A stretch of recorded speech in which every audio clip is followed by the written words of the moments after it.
Cacti are some of the most resilient and low-maintenance houseplants you can own, but even these desert dwellers can show signs of stress.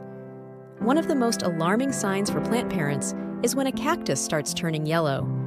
If you've noticed this happening to your beloved plant, don't panic. Yellowing can be caused by a variety of factors, and most of them are fixable with the right care. In this guide, we'll walk you through the 6 most common reasons your cactus might be turning yellow and what you can do to bring it back to health. The first and most frequent culprit is overwatering. Cacti are naturally adapted to arid environments, meaning they thrive on very little water. Giving them too much love in the form of water can actually harm them. When a cactus is overwatered, its roots can become waterlogged and start to rot, leading to a soft, mushy base and yellowing stems. To avoid this, make sure your cactus is planted in well-draining soil and only water when the top inch of the soil is completely dry. If root rot has already set in, you may need to prune the affected roots and repot the cactus in fresh, dry soil. Another common cause is sunburn. It might sound counterintuitive, but even sun-loving cacti can get too much of a good thing. If a cactus that's been kept indoors is suddenly moved to a sunny windowsill or outdoor location with intense sunlight, it can develop yellow or brown sunburn spots. To prevent this, always acclimate your cactus gradually to brighter conditions and provide filtered sunlight if needed. Remember, consistency is key. Dramatic changes in lighting can cause stress and discoloration. Poor drainage is another issue that often goes hand in hand with overwatering. If your cactus is in a pot without drainage holes, or if it's sitting in compact, water-retaining soil, it's likely that excess moisture is causing problems below the surface.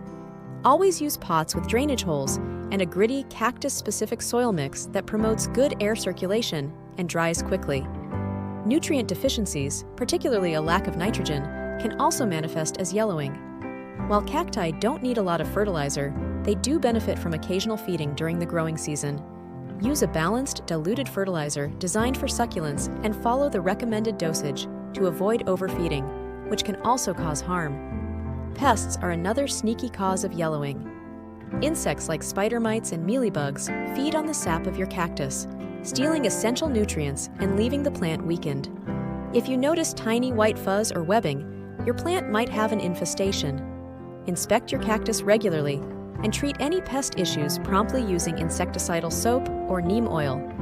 Finally, if your cactus has recently been repotted and has started to yellow, it might be experiencing transplant shock. This stress response is common when a plant is disturbed or moved to a new pot. Try to be gentle when handling the roots and avoid watering immediately after repotting. Give your cactus some time to adjust, and it should bounce back with proper care. In summary, a yellowing cactus is usually a sign that something in its environment needs to be adjusted. Whether it's watering, sunlight, soil, or pests, paying attention to these key factors will help you diagnose the issue and take corrective action. With a little care and attention, your cactus can return to its vibrant green glory in no time.